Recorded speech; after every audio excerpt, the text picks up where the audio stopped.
Elaine, I think you're on YouTube. Are you seeing? Not yet. I just want to make sure I'm on the right. I'm on the MHUD home for YouTube, and usually it pops up here, I think, right? Yeah, it should. You might have to refresh. Yeah, let me do that. Elaine, I think you're on YouTube. Are you seeing? Yeah. Not yet. I just want to make sure I'm on the right. I'm on the MHUD I think you're on home for YouTube, and usually I think you're on YouTube. Are you seeing? it's good.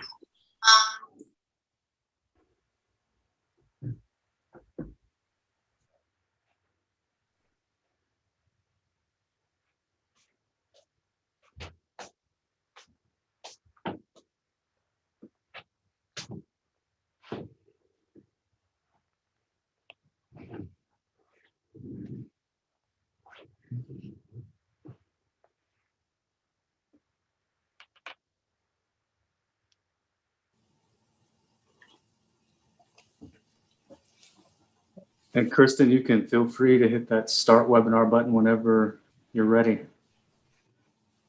All right, is everybody ready? That way we'll start letting people in, and then Kathy will do, we'll start right at 2.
Hello, and welcome to today's webinar, Effective Supports to Lead to Success on the Job Toward Recovery and Empowerment.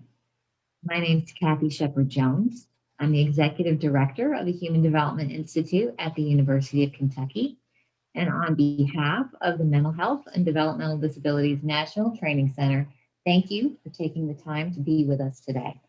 I am delighted to introduce our presenters, Katie Wolf-Whaley and Paul Weyman. Katie Wolf-Whaley is the director of the Kentucky Supported Employment Training Project. She currently chairs Kentucky's Employment First Council, sits on the national board of APSE, which is the Association of People Supporting Employment First. And Katie serves as the president of the Kentucky chapter of APSE as well. Her history in supported employment is long, deep, and meaningful.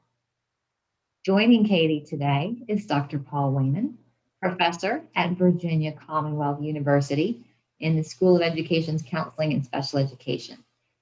He is the director of the VCU Rehabilitation Research and Training Center on Employment with other funded, what are known as RRTCs, and also serves as the director for the VCU Autism Center for Excellence and the Center for Transition Innovations.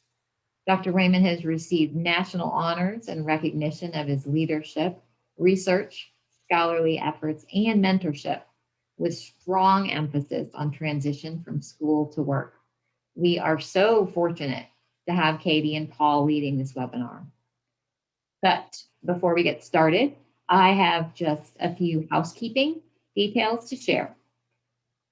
First and foremost, please be sure to visit our social media and website, which is mhddcenter.org, for resources related to mental health and developmental disabilities.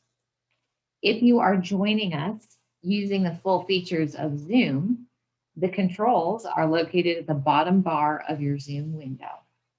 Please use the chat box if you have any comments or technical issues, and we will do our best to assist you.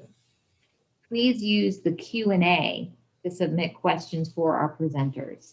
We will read your questions as time allows throughout the presentation or during the optional Q&A time from 3 to 3:30.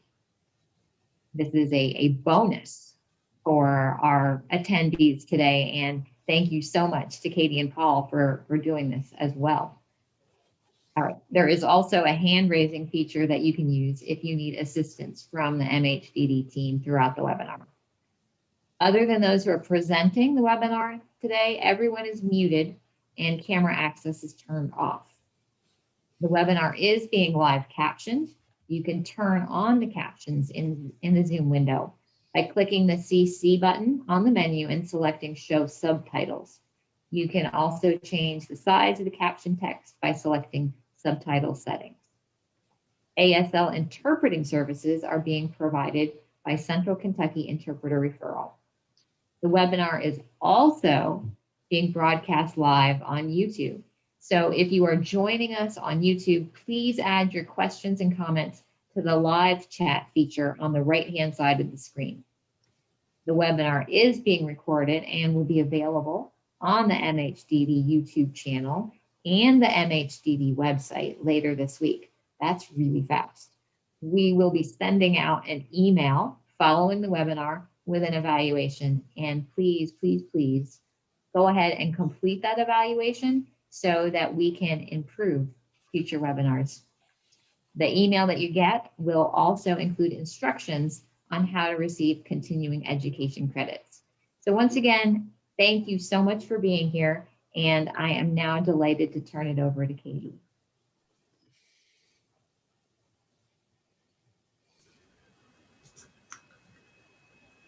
Thank you. All right, we sharing okay? Okay.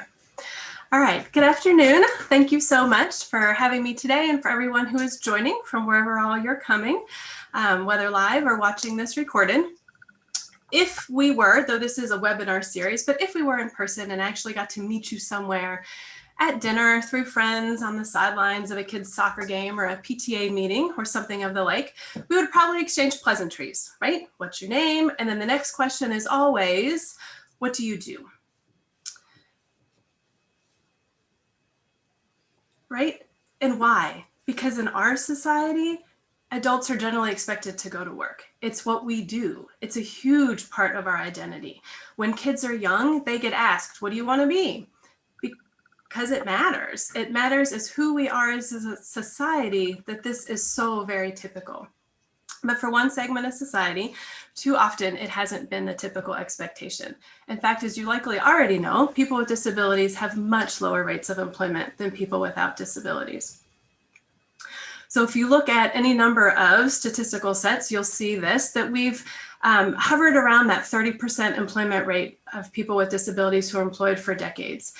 What is especially worth noting in this particular American Community Survey here is that 62% of people not in the labor market that aren't even looking for work, right? And there are lots of different sources that you can find this, where this has been historically the number. And in this particular set, you can see the variation also breaking it down, disability and employment by race, and how the greater variation of employment rates between races among people with disability than those without. The Department of Labor's Office of Disability Employment Policy also publishes these rates monthly. While it's been a difficult year, to be sure, you continue to see the trend of both labor force participation rate and the employment rate of people without disabilities more than double that of people with disabilities. And you see the unemployment rate of people without disabilities less than half of that rate for those with disabilities. So this is from the National Core Indicators data set. This is data that looks at looking at those people who receive intellectual developmental disability services from across the country. And this is showing us the co-occurring rate of those who also experience a mental health diagnosis. So you can get those numbers. And then when we look further at this NCI data, we see that the rate of employment is much lower for people with intellectual and developmental disabilities at just 18%. Remember, otherwise for overall people with disabilities, it's been hovering around 30. And then when we break it down and look at those surveys who have intellectual developmental disability and also have a mental illness, it's just 16%. And if you can see the rather small, I apologize, font, the descriptor on this, in this data, their definition of work is including more day activities than just competitive integrated employment, which is what we're going to talk about this afternoon and further in the second half.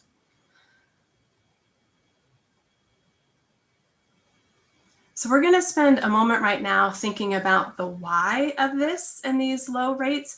And then the second part of this is going to dig into the how to make it different. So there are lots of reasons that this is the case, right? So here are a few of those reasons, and I'm sure all of you on here can think of others, including people who may not understand what work is and so have unknowingly opted out of seeking employment. But oftentimes we find that people don't have the chance to opt in to looking for a job. There's low expectations, right? Often from a focus on deficits over time or being seen as not following routine or structure of school, or others just can't envision someone working, right? They can't even see this as a possibility. Sometimes it's seen as those difficult behaviors, right? And so there's the assumption that of course you couldn't work until those things stop, or we can't figure out transportation, or the system is overwhelming. And right now things are steady at the day program and we just can't fit it in the service plan.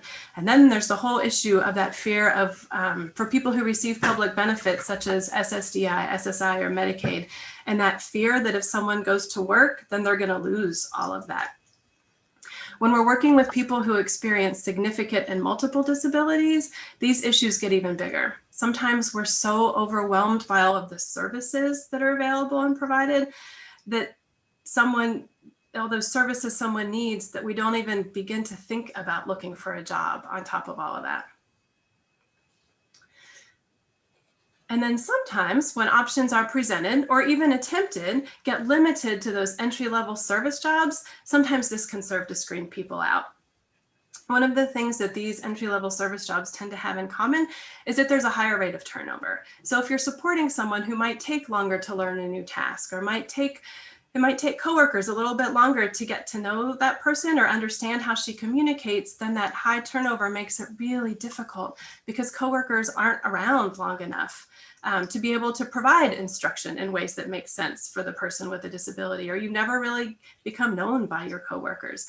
And then when these jobs fall through, it's too easy to think, well, if they couldn't hack it here, then they get that label of unemployable, right? We tried it, it didn't work.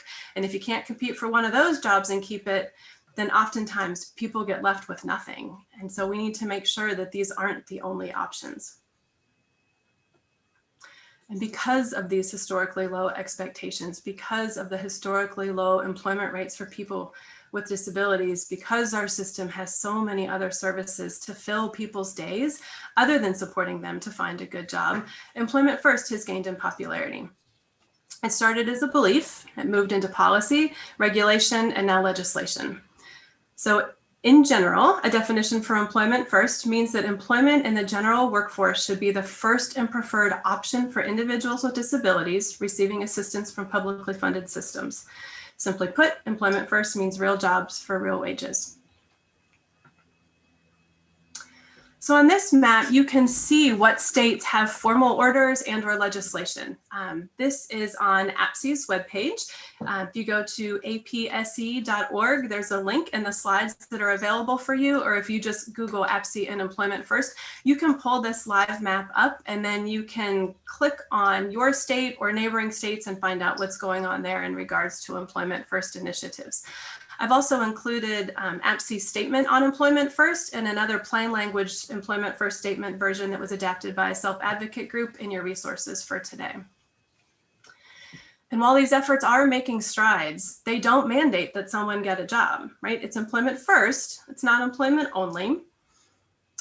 So those of you who took the time to be here, who care about people and these issues, we need to understand what's possible and then how to talk about these possibilities with people and often their families or close others in their life who may not have considered employment or just somehow have learned the lesson that it's not for them. And so we think about, how do we think about work, right? When we talk about work for people with significant or co-occurring disabilities, we sometimes need to shift how we think about work. I often talk to families or even professionals who will say things like, well, I'd love for my daughter to work. I really would. But I know what I do for a living. I know what my partner does for a living. I know what my friends and my siblings and my neighbors do. I know what I see when I'm out and about in town.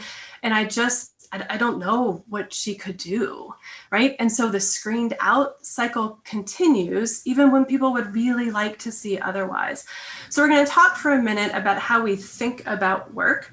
And I mean real work, right? Paid jobs in the community where anyone else would be employed. And so in thinking about finding jobs, there is what I think of as labor market employment, and then there's customized employment. Both are legitimate ways to get a job. Supported employment is a service offered that can help find jobs through both of these methods, and then you use what makes sense for the individual person. The names in the billing vary state by state, but the methods are viable for anyone. Labor market work is what this mom was thinking of, right? Having the qualifications and ability to do all of the components of a job description with or without reasonable accommodation. And lots of people can get jobs this way. We figure out what someone wants to do. You apply for an open position, get the job, and then they get support as needed as they go. Customized employment is when we look at what the job seeker has to offer, and then we find a business that has need of that and create or customize a position that fits the needs of both without regards to a pre-existing job description. It's a voluntary negotiation and it's a real job. This way of thinking doesn't look at what jobs can you apply for or where can you compete with others in the open labor market and get the job. It looks at what do you have to offer? Right? What do you have to contribute to a business? It very much is based on that discovery phase of learning these things. And then also what needs to be present in a workplace? What conditions are needed for you to be successful? And then it's not just looking for open positions that are posted, but learning about the needs of the business to find one that needs what this person has to offer and has the kind of culture that could be a good fit for success. It's a lot of research and negotiation, but it opens up the possibilities for employment and it brings a true benefit to that business. Because we need to start with the presumption of employability, that everyone has something to offer that is worthy of pay. And I find this a really powerful question. It's not whether a person can work, but where. Thinking in this way is the spirit of what Employment First is really about. And the second part of this webinar is really going to focus on those strategies to figuring out this question of where. Let's get back to those expectations for a minute that we talked about earlier. I don't actually know who all is here today, except I know there's a lot of you, but I'm sure we have professionals, family members, people with disabilities, various roles. And no matter your role, no matter your reason for being here today, in order for employment to work for people with significant impacts of disability, we have to raise our expectations around what's possible, right? It has to start with each of us who are interested in this. This is a quote from, it was actually a quote from a job seeker with a mental illness about the person who was providing those supports for her, right? About that paid professional, that employment support person. And what she said was, one of the biggest problems has been the low expectations of providers, right? Those of us that are paid to do this. Until I was connected with the keeper of hope, as she put it. He had hope for me when I didn't have it for myself. And this kind of relationship shouldn't happen by accident. It should happen by design. We who are helping figure out employment for people have to start with that expectation that things are going to work out. And then the expectation from job seekers themselves, right? This was a Facebook post from someone that I know who posted after she had first started working. Do you ever feel tired from working all day? I am, and I'm getting used to it. Life is life, LOL, and very typical social media speak. It's okay to be tired at the end of the day, right? Where lots of us are tired at the end of the day, or struggle on a difficult day at work, or get excited about things that are going on. And knowing that that's okay for the folks that we're talking about is really important, that everybody has that chance to find the right job and figure out how to make that work. And then expectations of family members who very much want good things for their families and who may or may not understand the possibilities that are out there. And so this is what I found to be a really powerful quote from a mom that I heard speaking one time about this, who said that those programs where businesses hire people with autism are great, and I hope they have success and lots of people get jobs, but they aren't talking about my son. When they say autism is an invisible disability, that may be true for some, but they aren't talking about my son. For my son, it is very visible, but that doesn't mean that a job isn't an important goal for him too. All of his life, people have tried to tell his father and me that we shouldn't expect him to work, but we did. It wasn't easy, but he's now employed part-time in a customized job, and we live with the hope that someday, when we aren't here anymore, he will be gainfully and meaningfully employed and is going to be okay. The reality is, we all know people with disabilities who are good employees. We know people with disabilities are successful in the workplace. We know that there are people who have been in day programs for years, assumed unemployable, who get jobs. We know people who have worked for pennies an hour in sheltered workshops that find jobs making over minimum wage. We know employment can play a strong role in the recovery process and keep people healthy, like many of you on this webinar have seen time and time again, right? So where will you fit into figuring out a good job for someone? So regardless of your role, you can be a part of this process.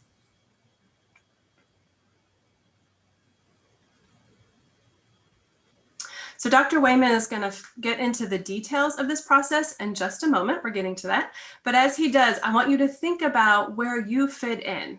What is it you know, right? Who do you know? Share what you know about someone, that job seeker. Add to the discovery process. What is she good at? What conditions are present when you see her at her best? What increases comprehension? What decreases anxiety? What needs to be in place for her to be successful? And who do you know? Right? Good job development is all about networking. This is where employment first becomes a workforce development issue. We know people looking for work, and we know what they have to offer and in what kind of situations they are at their best. This is what employers need to know when hiring and planning for their own workforce issues. That person you chat with at your kid's ball game just might be able to get the employment specialist in with a hiring manager at that local business they've been wanting into. Because the ultimate goal of the service end of employment is this, right? For that employment specialist or for the job seeker to be confident enough going in on their own to say, I'm here talking to you because I believe I can benefit your business in these ways. And so now it is my great privilege to introduce Dr. Paul Weyman, who's going to share in depth how we go about these processes. Katie, I can't even believe that you hit 220 right on the noggin, right on the head. Backstory, Katie and I decided that we were going to share the responsibility for this important webinar, and she offered to do 20 minutes, and I'm like, oh my goodness, how is she going to do this right in exactly 20 minutes? And she actually did 15 minutes because of the introduction, so well done. Tough act to follow. So I'm so glad that I had a chance to talk to people who are working with individuals with mental health challenges as well as developmental disabilities, or the other way around, because so often that is the case. That is what we are dealing with. The truth is, we really do know quite a large amount about the employment for persons with developmental disabilities, and even more with better controlled randomized clinical trials for persons with mental health challenges.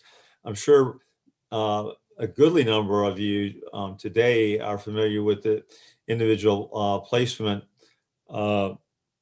model, IPS, that our good friends Bob Drake and Deb Becker and Gary Bond, started developing in the 90s, after supported employment first came about in the early 80s. And at the same time, we've been working with people with developmental disabilities. So there are the actual model that we're going to talk about here about how to do interventions is very similar, yet the characteristics of the different individuals and frankly the providers is quite different. And I think that may be one of the reasons that we're staring at that 16%. Let's face it, disappointing outcome. We're capable of more if we can put it all together better. So next slide. So where do we start to ensure movement towards achievement of real work for real pay? And again, just to pick up on that last slide, one of the reasons that we're doing this webinar today, one of the reasons that your participation is so important, and please tell 2 or 3 or 4 or 5 other people to take a look at these slides, listen to the recording, because many of you may well be gatekeepers as well as providers, okay? You may be the ones that are opening the doors. And the fact is that real work, has been demonstrated in multiple populations, including individuals with developmental disabilities and mental health challenges, to make them better, okay? It's clearly documented that there's greater independence, that in effect, we're not just talking about money and benefits and friends and self-esteem, but we're also talking about therapeutically getting better, less headaches, better sleeping, less behavior problems, less homelessness. And these are real factors that are directly related to work, okay? All right, next slide. So, to try and cover all of this in one 20, 30, 40 minute is, next to impossible. So I really want to just hit the highlights. And then I want to show a couple of videos of employment specialists who are actually on the job site working with people. But here's a model for you to use in the back of your head. If somebody comes through the door and they haven't ever worked, or maybe they worked and then they had a relapse and they've been out of work, internships, and also in the Workforce Innovation Opportunity Act, so-called WIOA, there is a term called pre-employment services, pre-S, if you will, of which internships is a part. Personally, a lot of the research I've been part of the last 11 or 12 years has been with persons with autism who also have about 30 to 40% have a comorbidity of mental challenges, bipolar disorder, depression, that type of thing. And we found that internships have been really a phenomenal way to reach out to people and to businesses, because a big part of all of this is not just the person with the disability, not just the provider, not just the case manager, okay? That's the supply side. But let's remember the demand side. The business is critical in this function. Business is made up of hundreds and thousands of employees who have sons and daughters and wives and husbands and family members who have challenges similar to what we're talking about today. And they're also the place where jobs are.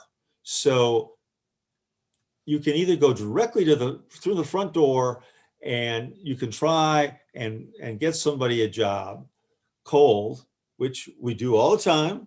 And I'm not going to tell you not to do that. I'm not going to tell you that we haven't had success doing that. But another way to get there is through internships. It can be like the Marriott Bridges program, which is a 2 to 3 month one.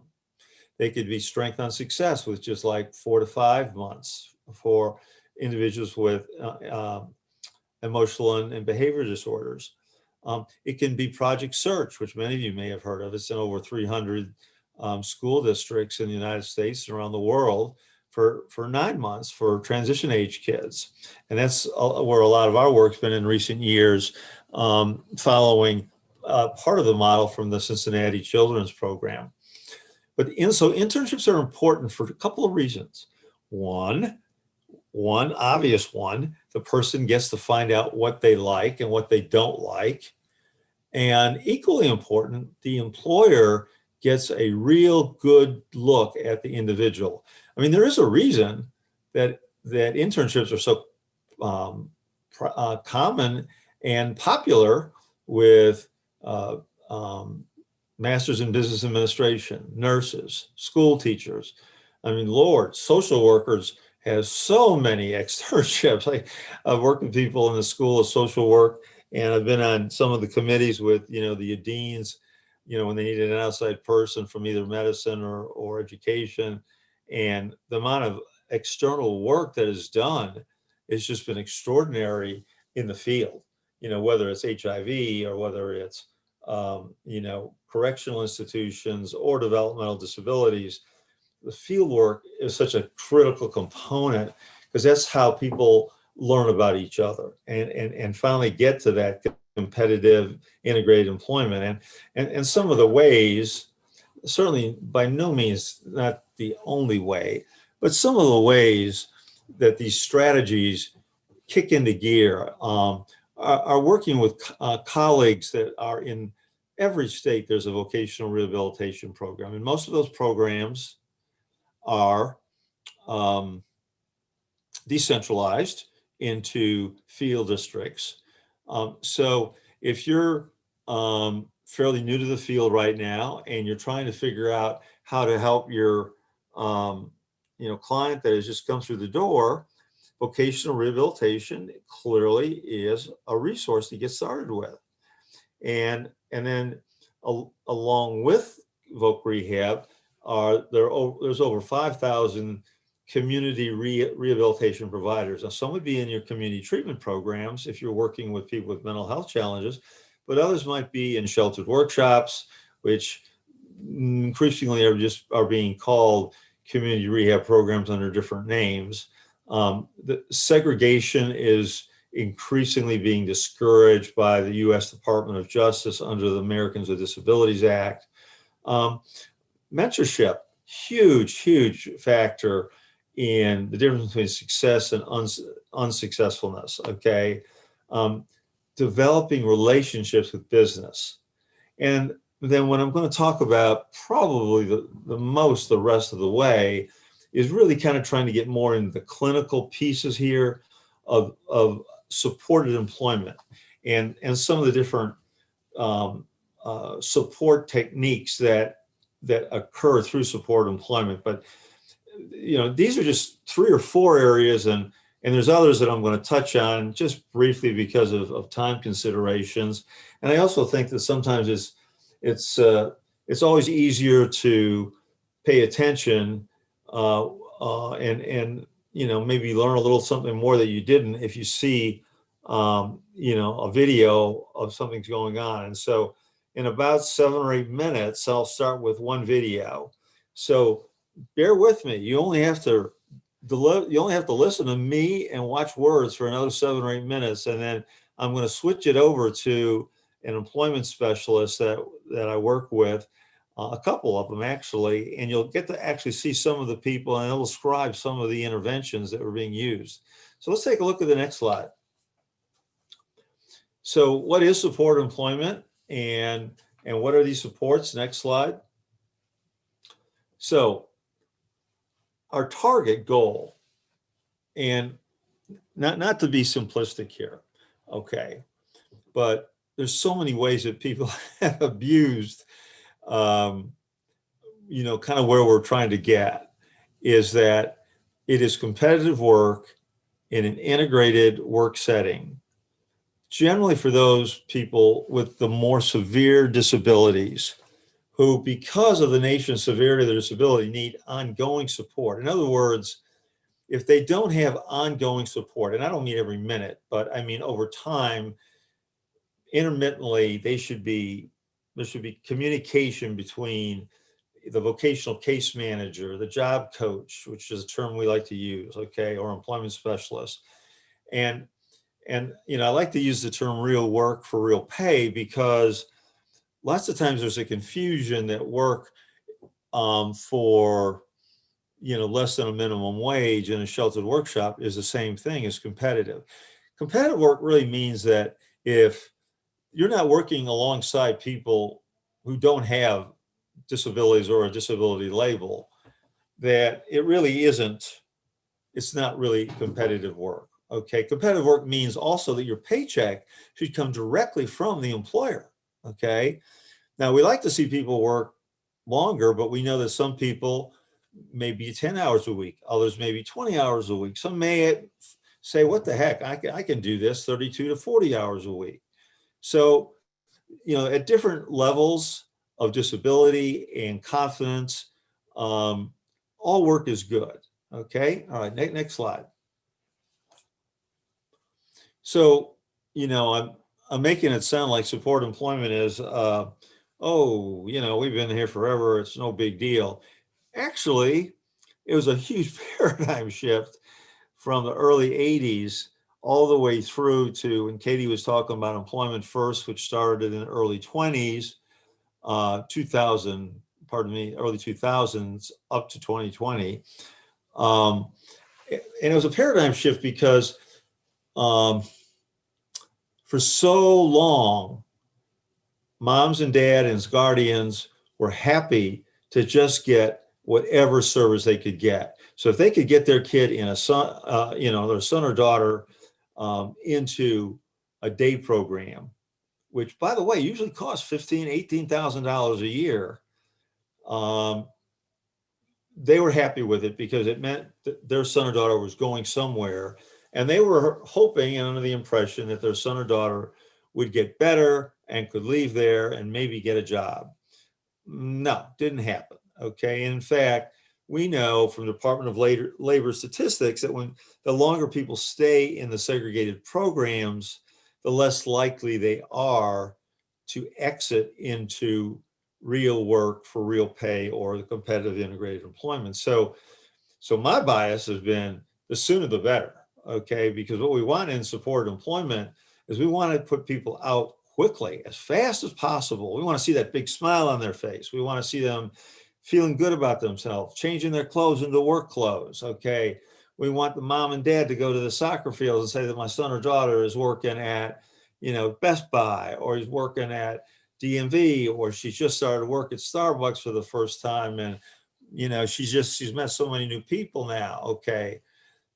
Big paradigm shift, very big paradigm shift, but hard, you say, well, then how come the percentage is low? Because it's harder to do. It's just flat out harder to do. It's much easier to pick up somebody, put them in a bus, take them, drop them off, come back at 3 o'clock and take them home again, or to the group home. All right. A lot harder to find jobs, get somebody who can do the training, get the money behind them, Medicaid waiver services, deal with the problems that happen on the job, find a good job coach. Is your head spinning yet? Mine continues to spin as I continue to do this work clinically. Go ahead. Next slide. So the Voc Rehab programs, which are around the country, work closely with the community rehab programs where employment specialists are employed using local and state money, Medicaid waiver money, rehab money, sometimes, social service money. At times, it confuses me because it's not really that there's a shortage of money. It's more a shortage that we don't know exactly what to do, or we don't have the will to share our expertise with moms and dads and elevate their aspirations. We don't listen to what the clients want very well. That's why internships can be so well. So the employer, in many ways, is a customer. They're taking a chance.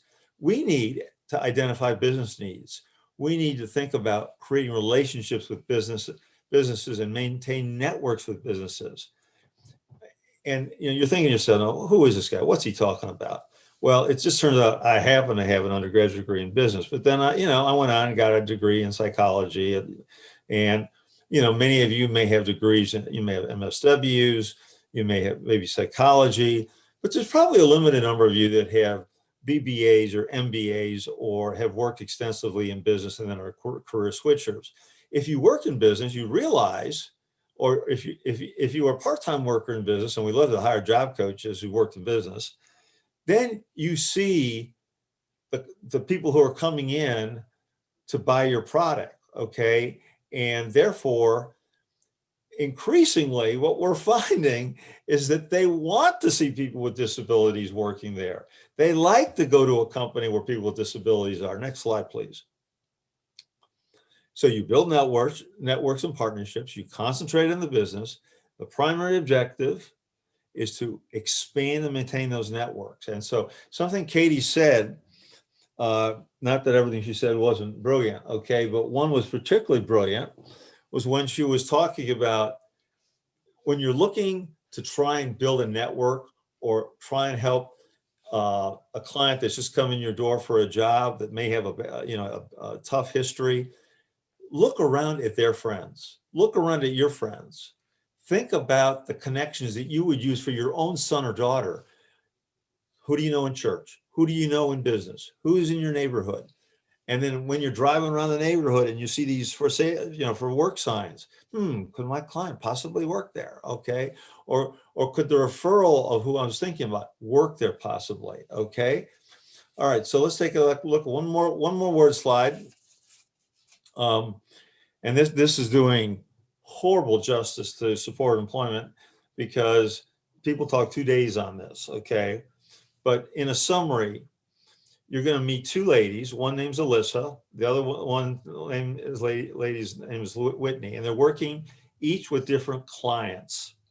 And what they have done is they've completed a job seeker profile using discovery, some of the things that Katie was just leading into. They've developed a job based on that profile, what somebody really liked to do. They did job site training right on that job while the person was being employed. And then as they began to stabilize on that job, and we found, and we've done research on this out the yin yang, all right, that somewhere around 75 to 100, maybe 125, 150 hours or more, people begin to stabilize on that job, and you can spend less and less time with them. Now, those with the mental health challenges may be just doing just fine and dandy, and then all of a sudden, boom, explosion. Something happens in the work site that they like. Their medicine changes, and they blow, and then they lose their job, and we got to start over again. Other individuals, and that's very similar, by the way, to a couple of people you're going to see from me in a minute. Other people will start slower and they get stronger as they go along and they stabilize, okay? But each of these are kind of the categories that you would take with somebody, because you always assume, Katie's comment about presumption of employability was spot on. That's in the law, and the thought is first, oh, well, we got to put him here in a segregated program. The thought is, he can work in competitive employment. What can we do to make a difference? So let's go ahead now, next slide, and meet Damien. Okay, and this is about a 4.5, 5 minute slide. I'm going to let you listen to it, and then kind of take it all in because it's got an instructional feel to it. Okay, shoot. Doing what you're doing. I make a transformer. Okay. 5. Ready, Damien? Yes, I'm ready. Damien had an internship in the inpatient pharmacy. He was responsible for checking all of the drugs. They're individually packed and checking the expiration dates. And he also was responsible for cleaning the shelves and just really keeping it very organized in the department. This is something that they often needed a tech to do, but it really wasn't getting done as frequently as it probably should have been. There is 6 runs to go, right? This turned into a job because as the internship was coming to a close, the department really didn't see how they could continue without having him there to complete this job for them, because it really is critical. The job really evolved. In addition to checking the expiration dates, Damien also learned how to restock drugs, and then he learned how to make deliveries to the outpatient infusion center. This kind of came about because Damien was getting done with his work quickly, and he has a lot of energy, and that energy was being released in the department, which was causing a distraction to his coworkers. He has a tendency to script loudly, and he was actually getting on coworkers' computers and finding things to fill his own time with, which were not productive and were distracting to the department. His supervisors wanted to continue to have him working there, and so they contacted his job coach to see what we could do to continue to use his assets, but also to help out the department. And so that's how the delivery started. The outpatient infusion center is attached to the hospital, and this is where patients are going to receive chemotherapy and other cancer treatments. Thank you for doing it. When we're waiting in this room, how should we wait? By the door. And what's our volume? Volume down. Volume down. I wait for Jessica in there. Damien, it's okay to speak in a regular volume. She's in the room. Okay. We just can't shout things like "I'm finished." Does that make sense? Nope. Not make sense. When we're at work? I keep the volume down. I keep the voice down. How about your body? Keep my body still. Hello. I knock by the door. Okay, Damien. It's another run. 6. Right. This run is number 6. Non-chemo. Go away, Stephen. Go away. Yes. At the time, a volunteer was responsible for making the deliveries to the outpatient infusion center from the pharmacy, or if a volunteer wasn't there, one of the pharmacists or the techs had to do it. It really wasn't done on a strict schedule, and patients were having to wait several hours to get the treatment. The inpatient pharmacy and the outpatient infusion center decided to collaborate and create this job for Damien so that he was helping their department to run more efficiently to provide better care to the patients who were waiting for treatment. I finish. Number 6 is finish. Finish. I work in the pharmacy and OPIC. I open a suitcase, wait for chemo and on chemo. I check expiration dates at work. I pull expired drugs and find month. I stay off this computers at work.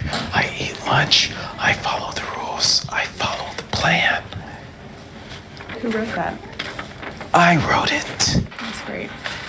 Damien's been working for almost 5 years, and we do continue to provide him with social supports at work. At this point, we are no longer implementing a self-monitoring plan and working on it together 4 times throughout the day. His department has been trained on how to enforce the rules, and Damien is at the point now where he has written his own plan, and he knows what the expectations are, and it's written clearly for him by himself. Where we do next, Stephen? Where we do next? Chemo and non-chemo. They're both. Yes, they're both. What time is it? Time to go. 10:30, please. 10:30. The answer is 10:30. Run number 7. We do continue to communicate regularly with the departments, and they know that they're able to contact us if there is a situation that becomes larger than what they feel that they're able to handle, or that they need additional support. Then they always call us, and we come and provide immediate support to the department and the employee. So, Damien is part of a large randomized clinical trial we did with graduating last year high school students, and some of the data on that is in the at the end of the PowerPoint. reference list. And I actually just saw him. I was over at the hospital visiting my son, who I guess either my 8th or 9th grandchild, I think. I can't remember. There's so many that they've been popping out. And there comes Damien, right, going to do the infusion thing. This is, in the latter half of the COVID stuff. So, I mean, because he's deemed an essential worker, he's been at this hospital for a long time. We've really spent a lot of time focusing more and more on the under 30-year-old population. And of course, he was much younger when I worked with him, but to try and break that progression of disability benefits, which can happen the longer somebody is on SSI all the time. But so how do we learn about him? Initially, home visits, they interviewed his mom and dad, a lot of informational interviews and job shadowing, because he was in the internship program through Project Search.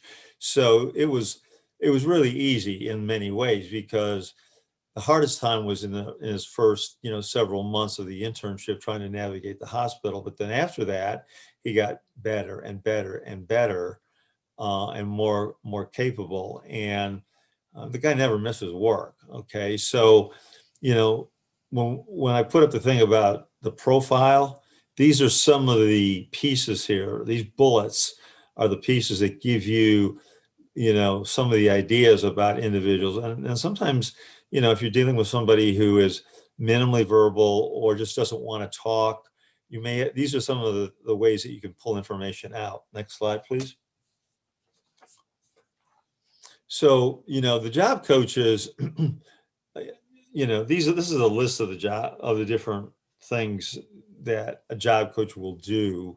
But they come by different names. Okay, there's a job coach, or they could be an employment specialist. Some folks call them employment consultants. Other places call them vocational case managers. I don't really care what they call them. Okay, the reality is these are people, real honest to goodness, trained people, often in the same degrees that we all have here on this list, and a few even with business backgrounds. Okay, but they all have to learn, some levels of technology, and even more specific than broad technology, assistive technology.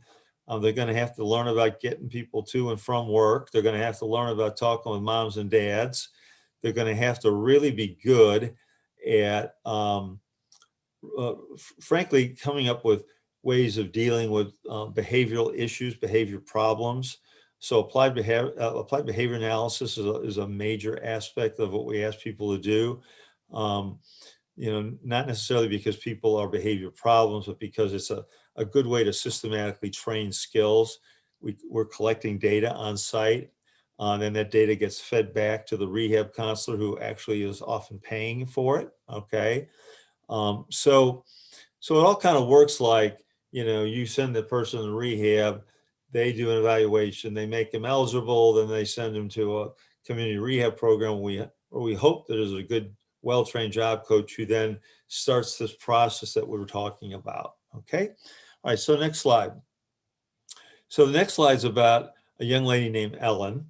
Lots of nice things about her. Dependable, focused, detail-oriented. She wanted to be a clerk, always wanted to be a clerk. Okay.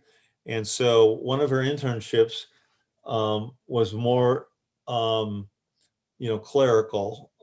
Again, this was another one that came out of hospital, and she's making flu kits, and well, let's take a look at what Whitney has to say and some of the things that were going on with her.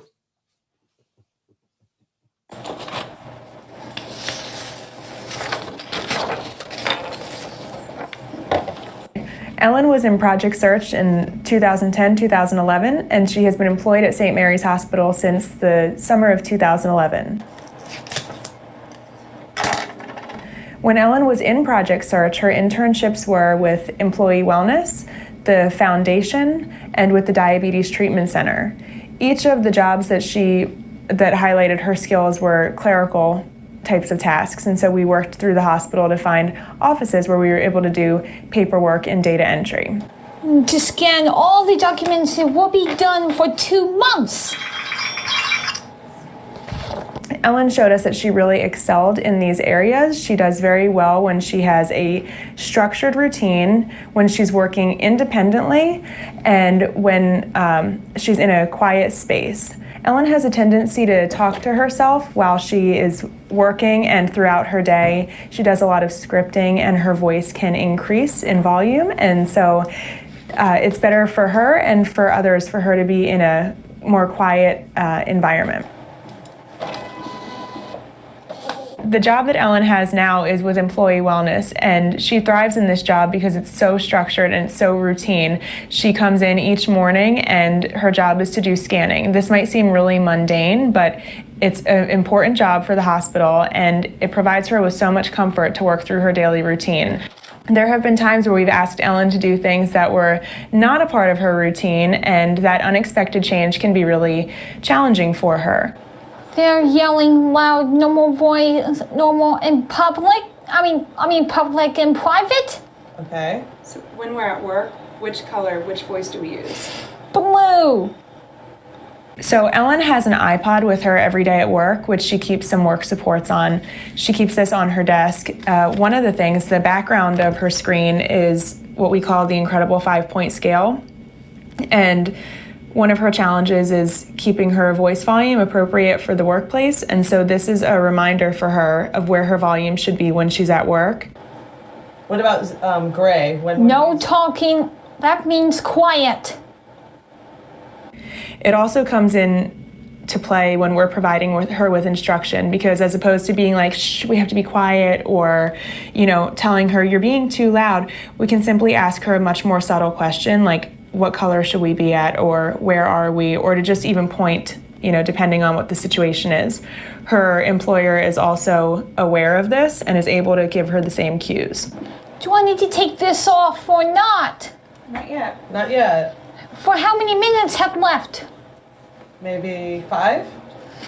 No, I don't want to take it off yet, do I?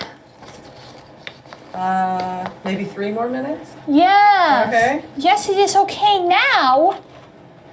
It seems like so much of what goes on in the day is really just providing employers and coworkers with really simple instruction to educate them on the best ways to work with a specific person with autism. So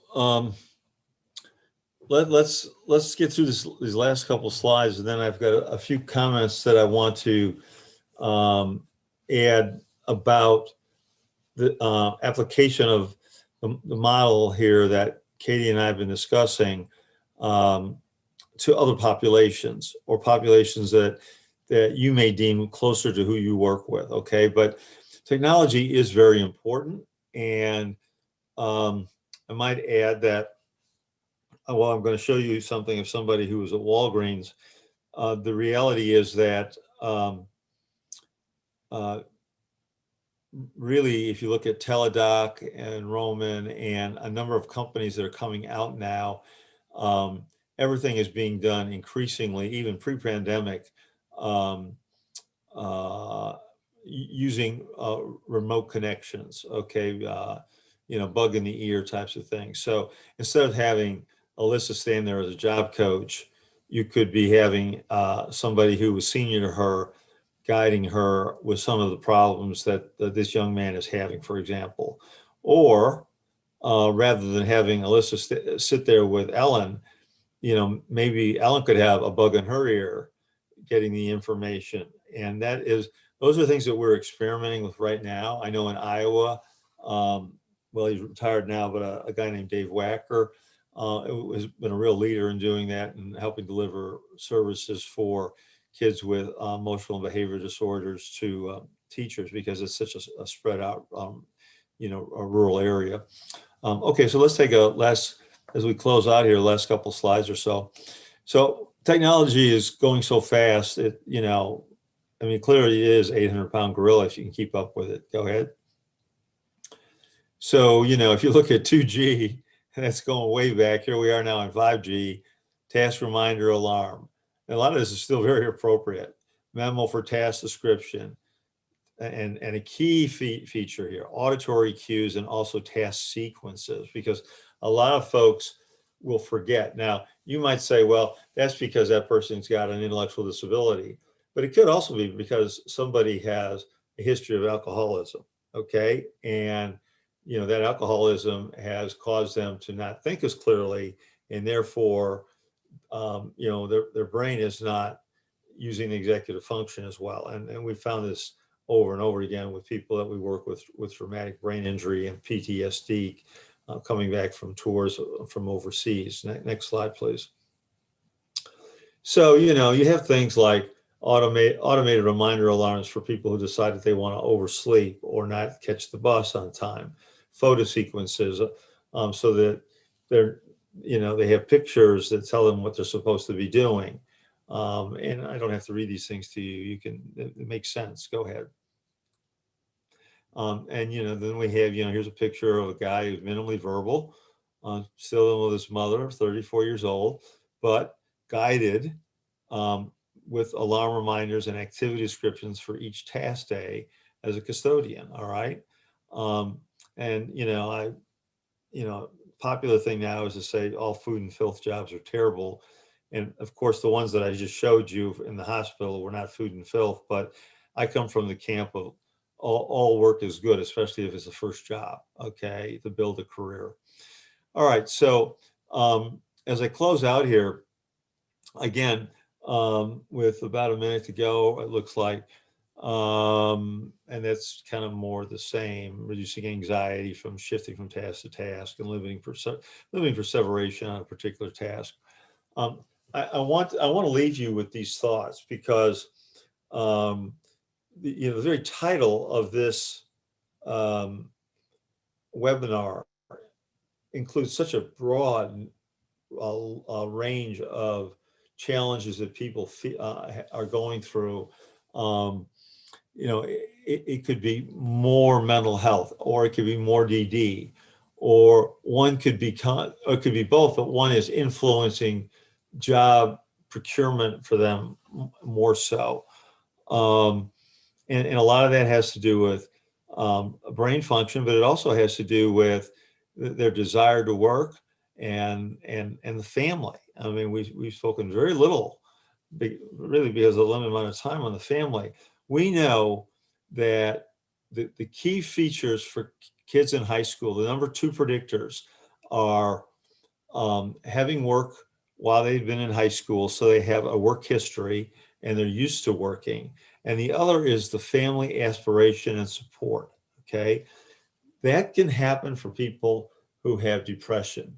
That can happen for people who have Down syndrome and depression or anxiety. But the family support is critical across the spectrum, okay? And if you're talking about drugs or alcoholism, or at one point homelessness, all these features, and you know, I've been in places like Vancouver where, you know, they have had quite a history of homeless issues, and many of the people there were, you know, heavy drug users, sleeping on the streets at night. And one of the things that they did to try and break through to some of that is to do exactly what we've been talking about today, and that is employment. Try and get them into real jobs and support the heck out of them, not just for their jobs, but getting them to work, helping them with childcare and some of those other aspects of things. So I see that by the clock, it says 3:01. I'm going to stop here. Thank you so much for your attention and participating. And, you know, hopefully you took something away from this, just even a little bit, and that you can share with somebody else. And it's really been my privilege and Katie's to work with you today, and we're more than willing to take any comments that you might have, as well as any questions. So I'll turn it back to Kristen. Thank you, everybody, for being here. We are going to go into our optional 30-minute Q&A. So Paul and Katie will take your questions. You can put them in chat. You can put them in the Q&A. We can unmute you. we don't have any open questions right this second, Paul. Katie's been taking those as we go along. So Katie, if you want to address any of those, or we'll just wait for some questions to come up.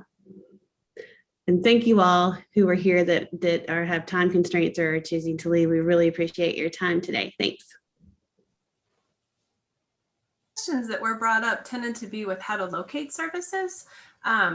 If pre-employment transition services aren't available for like before senior year, or where you would find services in your area. And a lot of times that starting point is your local vocational rehabilitation agency. The names change a bit from state to state if it's an office of vocational rehabilitation or department, but that's a good place to see what is available in your area. Sometimes there's entities in addition to just schools that provide those pre-employment transition services that Paul talked about, and your VR agency should be able to point you in those directions.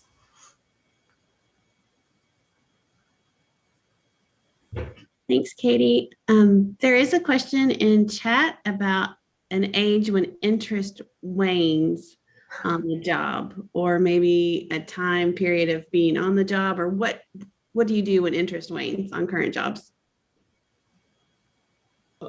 I'm happy to try and answer that. I need to understand a little bit more, Kristen. It was the question is, how long would you be on the job with support, or could you say that again, perhaps? The question is there an age when interest wanes on the job? But is there an age when interest wanes on the job? Yes. Yeah. Well, I'll take a quick shot at that, Katie, and you can say the same. Actually, what we found, and our team has probably placed somewhere between 500 and 1,000, because besides our research, we also have a CARF accredited program with 20 job coaches. So VR refers to us all the time. And what we found is once we can break through and get people into a job that they like, that age really isn't a factor at all. Okay. The longer, I break it into 3 zones. The red zone is the first 3 months. If you can get somebody past employment, dropping out of employment, recidivism, if you will, over a 3 or 4 month period, then you're into the yellow zone, which means that they're liking the job and they're sticking with it. And if you can get into the 6 to 9 month, ideally 9 to 12 month period, people stay in these jobs a long, long time, almost to the point where it's unbelievable. Now, I have noticed on the group that's come to us that is exclusively with mental health issues, there may be more bouncing around with jobs because they may have a relapse and then have to start all over again, and it may mean a new job. But I wouldn't necessarily put it in terms of age, as I would be that it might have been initially a bad match to begin with, or there might be outside circumstances that cause somebody to either lose their job because of health reasons or moving away, and then they had to kind of start the process over again. But I do want to reinforce that any employment that lasts for any reasonable length of time is an extremely valuable tool or history to help for the next job. Because many of the people that we're talking about here today tend to be chronically unemployed the longer they go without any employment. They're either staying at home, collecting disability benefits, or they are in a day program, which is not necessarily getting them into a real job. And Katie, please feel free to add to that.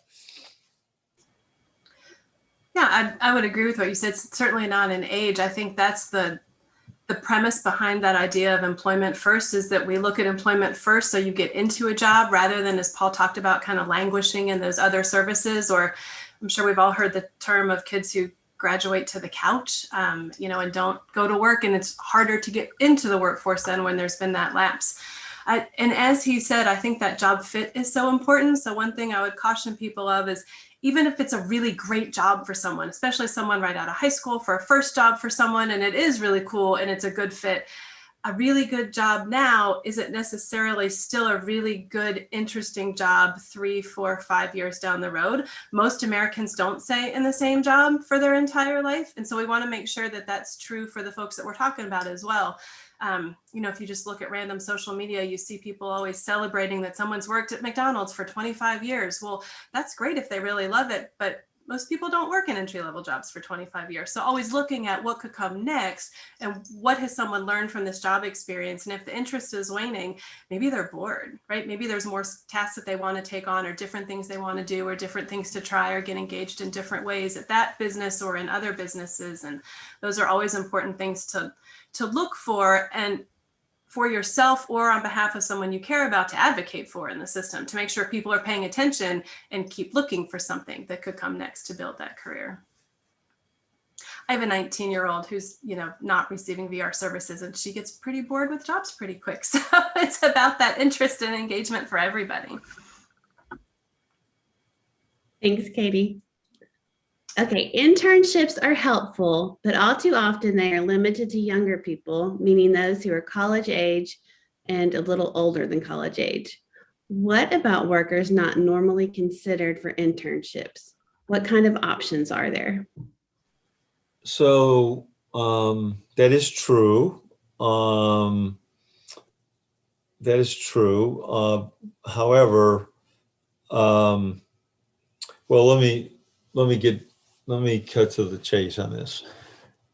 If they're, whatever the age of the person, if there's not easily an internship that is available, then you go directly to, either supported or, Kay was discussing customized employment, kind of a spin-off, a derivative, a little higher quality in some ways of supported employment, in the fact that you're, often approaching an employer about a possibility for a job that hasn't even been advertised. Okay. And so if there's not an internship, generally speaking, what our research has found, and in fact, we actually did do a study on this that was published, where we compared people who were in an internship, they're all rehab clients, with those that weren't in an internship, and those that weren't in an internship also got jobs. It just took much longer, okay? Because see, the internship, especially if it was like 4 to 8 months, was almost like a pseudo job, whether it was paid or unpaid, because you were learning a lot about that person and they were learning about what they liked and didn't like. So if you're not going to do that, then rehab is going to have to pay for an individual to be job coached while they're employed at a job that we hope we've made the right match for, which is why that job profile is very important. Katie had talked about discovery. So although I urge the use of interning or even volunteering, okay, I really hesitate to talk about volunteer work, because that then becomes almost the excuse for not getting somebody a job often. So, oh, well, he's a permanent volunteer. To me, a volunteer should be a person with disability that does volunteering should be side by side with somebody else who is either elderly or who just wants to volunteer some of their time on the weekend. In other words, there's certain jobs that are volunteer jobs, okay? And they shouldn't just be for people with disabilities, but they are a nice way to learn. For example, if you like to work with animals, you could work at the SPCA, okay? That ultimately could turn into a job at Petco or something like that.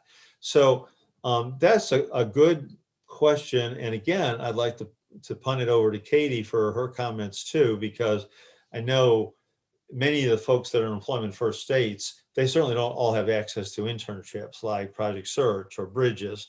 They just have to go straight into the workforce, right? I mean,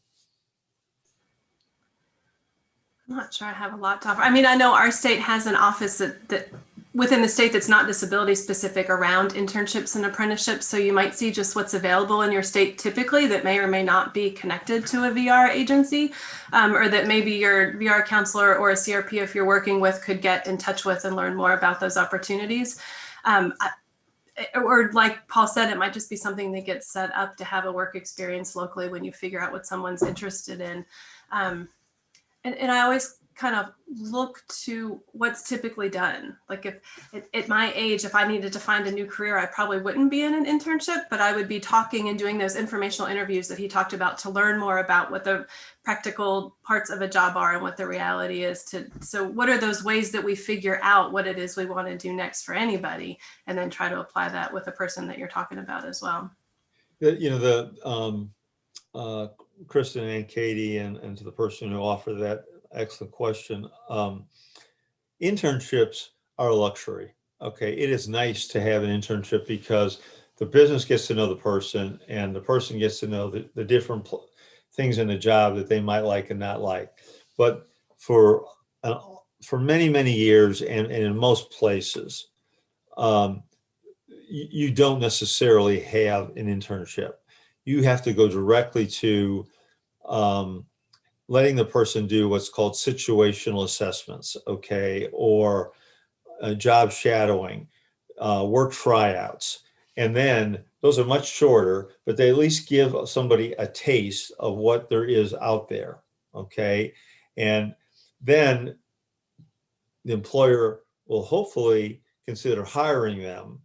And of course, having a vocational case manager or employment specialist with them and helping them do that job and making them more competent is a huge advantage over just dumping somebody in.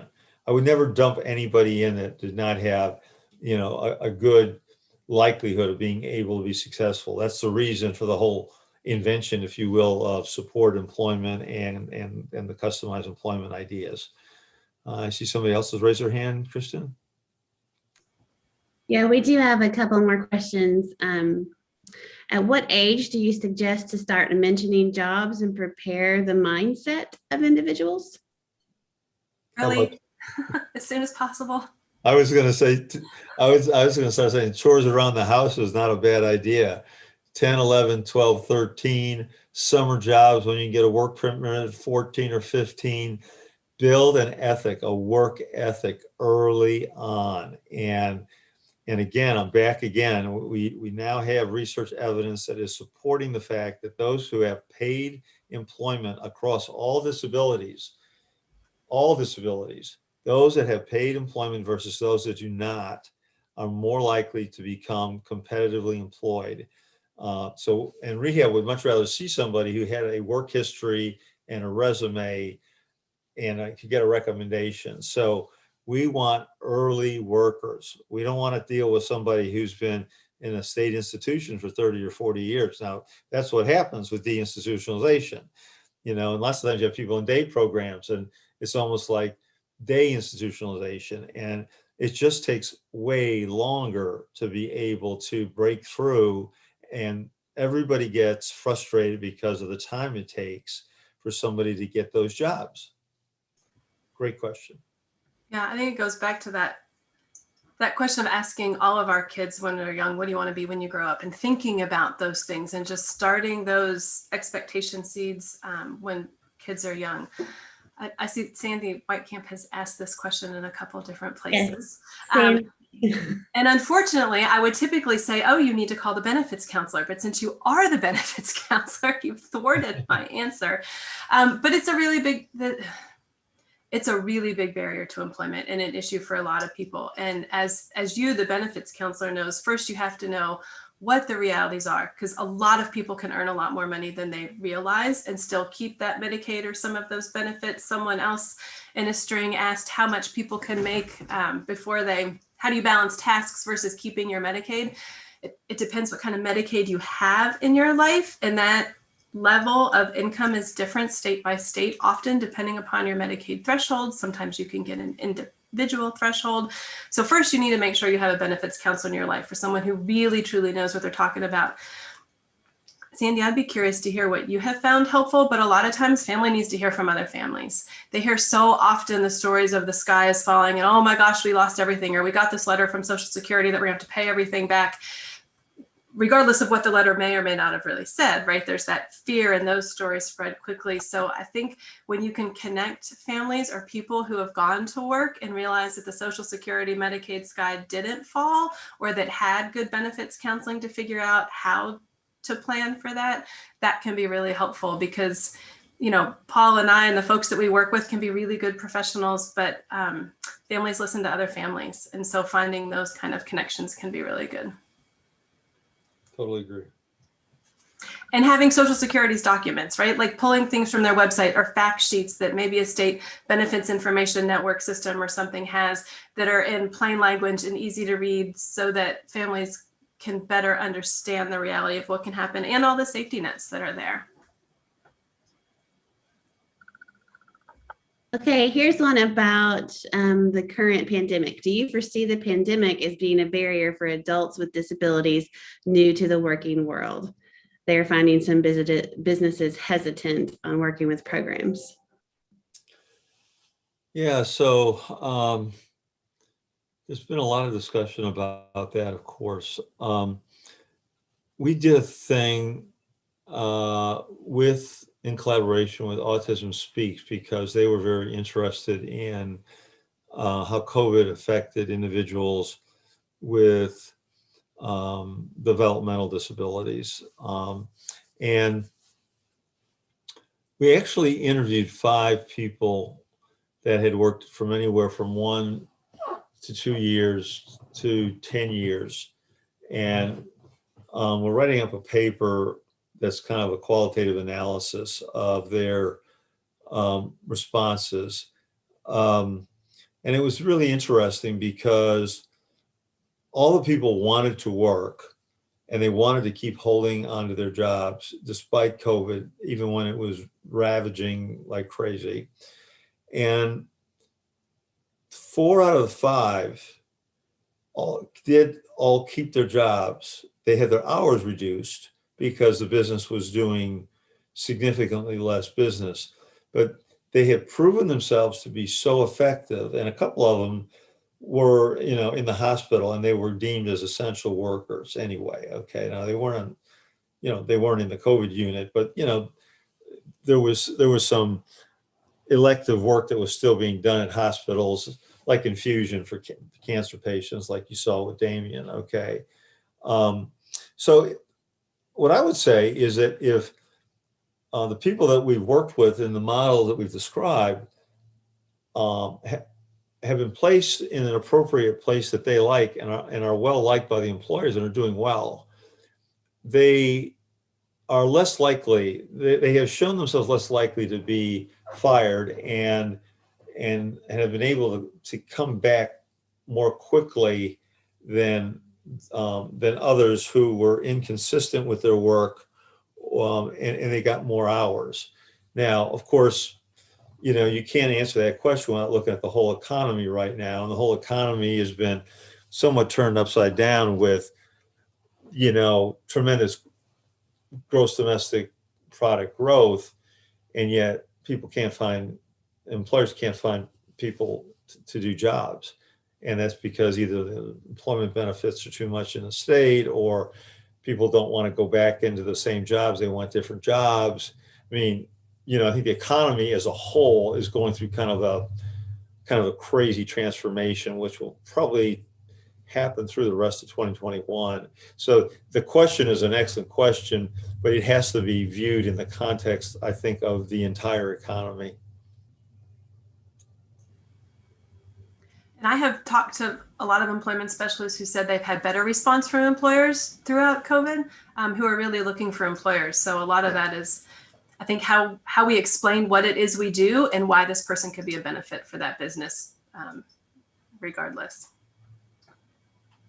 Which goes, I see there's a couple questions by the same person in the Q&A, talking about how do you build up a network of employers that are interested in hiring people through your program. I think it goes back to what Paul had talked about and what I had mentioned earlier of networking and being a part of your local business community. You can build up a pool of interested employers, but that doesn't necessarily mean that you have any job seekers who are interested or able to do that kind of work. And so in some ways, that's almost a reverse model of doing it. When we talk about good employment services, as with all of our service system, we use that term person-centered. But if you're going to be really person-centered, it means you start with what the person is looking for, and then you network within your business community to find an employer who's going to be potentially a good fit and learn more about them. So as long as we're always expanding that group of employers and where we're looking, I think that tends to be the more effective way to do that. Paul had mentioned informational interviews, and every time you go out and talk about a business and explain what it is you do, and I want to learn more about your business, because I certainly wouldn't want to just, place somebody here that isn't the kind of employee that you're looking for. The more you can learn about that business, even if you don't have someone who's interested right now, then you stay in touch with that employer, so that down the road when you do, then you have that person and say, hey, this is what I learned about your business and what you said is really important to you. Here's someone that I think could be a good fit and an asset to your company. That's when that kind of pool and reserve of people that can be really handy. Someone mentioned the federal contractors. Of course, they are supposed to show that they are working toward that 7% utilization rate. So if you have federal contractors, that can be a good way to say, hey, here's a resource that I can be for you, because I know you're supposed to hit this target. And I have people that are really interested in the kind of work that you do. So those can be good ways to do that. But in my state, you can't bill an employment specialist to go to the Chamber of Commerce meeting or to the Small Business Development Association, but oh my gosh, it's so helpful, because if you become a part of that business community and know people and know what those needs are, it just really increases the likelihood of helping people get jobs and making those good connections. Yeah, the business network is all about building relationships and friendships, and not just trying to hit people up for jobs, but to talk to them about business. And I've always been a business wannabe. I mean, my hobby is kind of, reading, economic stuff and the Wall Street Journal and all that. And it's just amazing how that helps when you talk to employers, because what I always tell our staff is, don't talk about what you need, talk about what they need. Ask them how, business is going now that there's a reopening in the economy. Ask them where they're finding their workers. Ask them whether or not the new pizza place down the place is taking a bite out of their. In other words, show some intelligence and caring about what they're doing. And boy, that will open up the door to, hey, this person cares about me and understands what my issues are. And so some of that is done by going to the meet and greet meetings and friendships. But even if you're going in on a cold call, which I don't necessarily always recommend, you can certainly start with, look, I represent a vendor that is trying to help individuals with disabilities enter, the workforce. How is it going in your job? How are you doing with employers? I mean, how is business? And there's very few managers that don't like to either complain about how things are going or brag about their business. Okay, so that it took me about 3 to 10 years to completely understand how to flip it around from saying that I got a great worker to tell me about your job. And once you did that, then as long as you tell them that you're going to provide support for the individual and that you're going to be a connecting one, that you want to be a connecting part of essentially their HR team or their coworker team, it's a lot, things are a lot better. The data that we're presenting about our outcomes are not reflecting what we know. And I think a lot of it has to do with different state policies and quite honestly, it's not so much that people can't work. We know how to get them to work, but the benefits are an issue. Families are still struggling with it. And quite honestly, a lot of us just don't, a lot of new people in the field, a lot of our coworkers, they haven't bought into all of it. And remember what I mentioned, it's hard to do. It is harder to do this than it is to just drop somebody off, or drive them around all week, in a van to see the zoo or go to the YMCA. I mean, this is harder to do. I think we have 2 questions left and we've got 4 minutes. Any thoughts on balancing competitiveness of job tasks and pay and maintaining the income levels to continue receiving needed Medicaid benefits? I can do that in about 30 seconds. Okay. Hundreds, at least scores of people that we've placed. They work right up to the cliff, which is, I can almost guarantee you they could work 30 hours to 40 hours in some cases, but they all want to stop at 24 hours. And 24 hours is where they can get competitive employee wage. And after that, they get their 745 or whatever it is now. Maybe it's a little higher with inflation. It'll probably go over 800 from SSI. So you take that check and you take your business check, and unless you're really, and plus you're getting free medical assistance from the government. Okay, so why would you take a chance on giving that up? Well, it used to make me angry to the point where I would, make families irritated with me about it. And I finally gave up. Okay. I complained to Congress about it. I said, look, give people their whole benefits and let them work 40 hours. All right. Let them. And then if they can do it for 10 years, then you can gradually reduce it. And they just laughed at me. Okay. So, I don't want to make families mad. Okay. I want them on our side. I think it goes back to the question, though, of just making sure what benefits someone has and what the different income levels are. Because SSDI, SSI, Medicaid, they all look at those wages differently. And so I have found that sometimes people will use terms for one program when they actually have a different benefit. So understanding what that wage limit is, and then looking at those, and that's an individual balance of how much somebody wants to work or what kind of work they're interested in. But I think often the trick is really knowing what the rules are that apply. And your state should have access probably to a WIPA program, WIPA. So if you have a VR counselor, they might be able to help you with that, or find the WIPA provider in your area that can hook you up with a benefits counselor. Okay, last question in 1 minute or less before we jump off here. Do you have recommendations for transition services getting set up with schools? 1 minute for that. 1 minute. Your best tip. Remember I mentioned that term pre-S?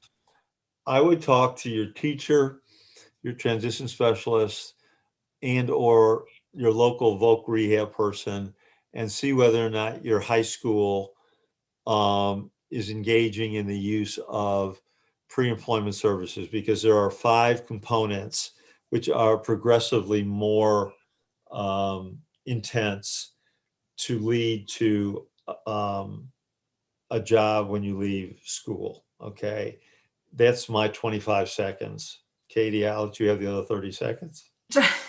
Those, service-wise, those are your starting points. If you're not getting anywhere there, looking for other parent groups in your state to find out what's happening. If you're being told there isn't anything in your school or in your district, if you can talk to parents through, if you're a part of a local Down syndrome agency or other parent resource group or advocacy group, and find out what's going on in other school districts, that might help trigger it for the folks in your school of how that can be set up to try and get something going. Because while it should be available everywhere, the reality is oftentimes it does depend where you are and what you have access to. So finding out what else is available can help. That's true. That's true for everything we've said today. Yeah. Families move to go to different areas because they know there's better quality staff or services. And it's just going to be that way probably for certainly the foreseeable future. Thank you. Thank you. Thank you everyone for being here. You'll get a follow-up email with a survey and some resources that Paul and Katie have shared. Thank you, Paul and Katie, for being here. Everybody have a great afternoon.